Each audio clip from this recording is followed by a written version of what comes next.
welcome back to the channel. Is a product like dried tomato powder worth considering for your emergency food storage? We're going to explore this stuff today. Let's get started. And this is the product that we're testing today. This is the resealable pouch of Augason Farms Tomato Powder. It's a little over a pound. They're showing that this package makes 10 cups of tomato sauce. They're showing a up to 25-year shelf life in this resealable package. I'm sure once you open this, that drops down to probably a year or less. And their ad shows that this product is zesty flavor for soups, sauces, and snacks. They've got some recipes on the back that we'll take a look at. They're showing 40 servings per envelope. Those of you that like the nutrition facts, here's that information. You can stop it and read it as long as you would like. For our test today, they're showing several recipes on the back of the pouch. They've got tomato sauce, tomato paste, tomato juice. They've got some seasoning ideas and a ketchup recipe. And I thought we'd go ahead and make 3 of these, and tomato sauce being the one that I think most of us are likely going to be most interested in, and we'll see what we can come up with. Let's go ahead and get it opened up, see what we have going on inside here. To no surprise, it's a tomato powder in the pouch. The ingredients are tomato powder, tomato less than 2% silicone dioxide. So I think our first recipe will do the tomato paste, and they're telling us to put a half a cup of tomato powder with a half a cup of water. That's pretty simple. It's a 1-to-1 ratio. Put a half a cup of that in that bowl, and we'll dump in a half a cup of water. This is one of those products that I think is kind of off-putting when you think about it. You know, tomato powder. It's certainly something that I never gave much consideration, but you know, as time goes on, you start looking at what you're actually doing with food storage, and the foods that I store are actually things that we rotate through and cook on a regular basis in our home. Okay, so there's our tomato paste, and it certainly is what it says it is. You know, this would be something that you could use for a lot of cooking recipes, and you know, to top meatloaf, that kind of thing. Let's give it a little taste here.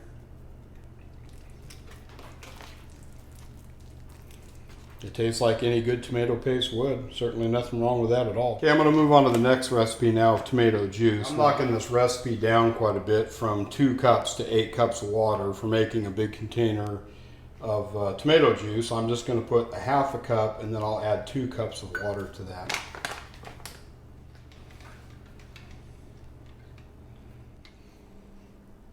See how this comes out.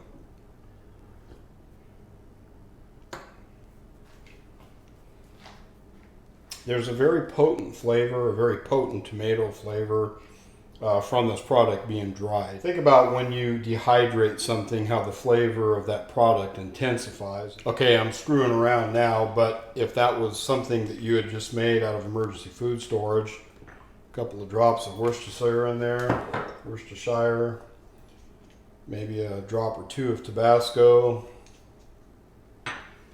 Give that a little mix. Some people might like to add other libations in there. And there you go. That just turned our cup of boring tomato juice into a pretty enjoyable drink.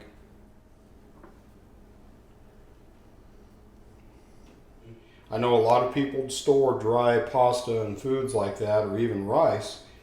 Something like this would go a long way to make something that you have in your dry food storage being more flexible on what you can make. And who doesn't love a big plate of spaghetti?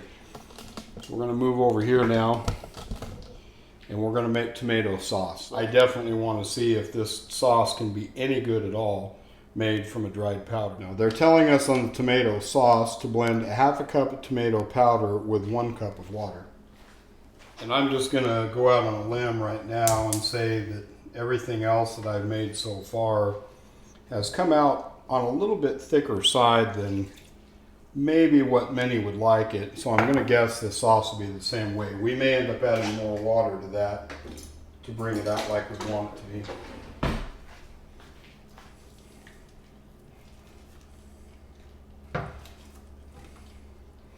Yeah, I can tell right now that that's going to be a thicker sauce than what I'm interested in. That's almost like the paste that we made earlier. So I think what I'll do, and what might be a good tip for anybody, is to just have some water at your side as you're cooking this, and you can just adjust this to the consistency that you like. Everybody's going to have a different take on this. I like sauce to be not really watery, but I definitely don't want it to be like thick paste either. You could certainly make whatever consistency you like and enjoy a tomato soup, maybe paired with a grilled cheese. Those kinds of things like that, those comfort foods that everybody enjoys. All out of the same envelope or can of simple tomato powder. Okay, so this is about the consistency that I want my tomato sauce here. I don't like it watery, but I don't want it to be real thick like paste. Now, so far, all I've done is added the tomato powder and water, so to no surprise, I'm sure this is going to taste just like everything else that we've made today. But we're not going to stop there. We're going to go ahead and try to make a tasty Italian pasta sauce out of this and see if it's possible to do.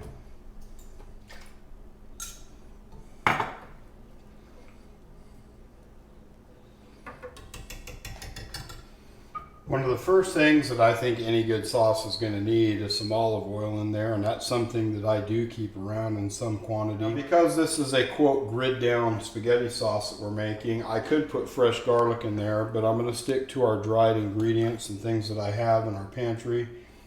So we'll put a little garlic powder in here, see if we can't zest that up just a little bit. Lastly, I grow basil in our garden, and this year I've decided to go ahead and dehydrate basil and put it in this jar so that I have it over the winter. And what better time to use some of our basil than in this sauce right here. I'm going to add a little salt and pepper to this. Not too much salt. In fact, this sauce with the concentrated flavor that we have with these tomatoes could probably stand a little pinch of sugar, and that's not something that I normally do, but I think I will add it to this to see if that kind of offsets some of that intense dehydrated tomato flavor. Just a little pinch. Everybody has their version of the best spaghetti sauce, so you could add some crushed red peppers if you wanted to. This may or may not be grid down cooking, but if you have any red wine or something like that around, a little splash of that in here wouldn't hurt either.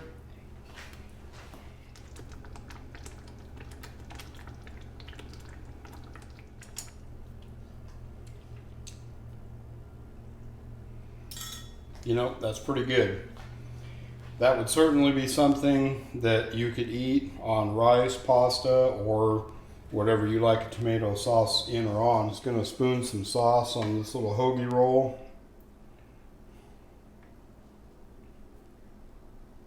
I keep dried Parmesan type cheese around. I buy it in bulk actually at my local Winco grocery store, and I just use this container to throw it in so that we can dispense it easily.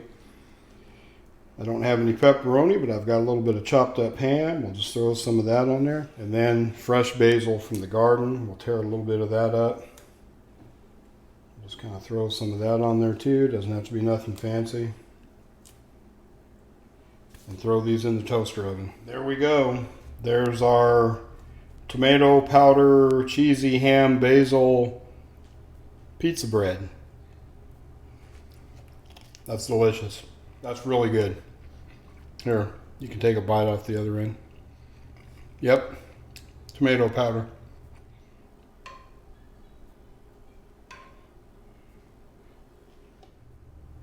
Okay, after today's practice session, now I know that tomato powder is definitely something that I want to keep around, and I hope that you got something out of the video too so that you can make your own decision.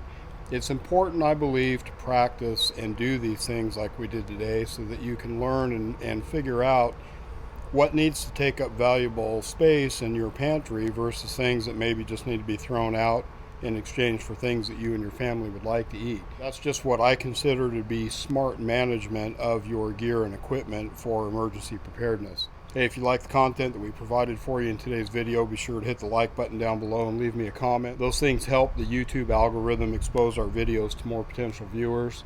And as always, remember, get ready so that you and your family can succeed and thrive. Zesty flavor for soups, not. Let's get in the kitchen.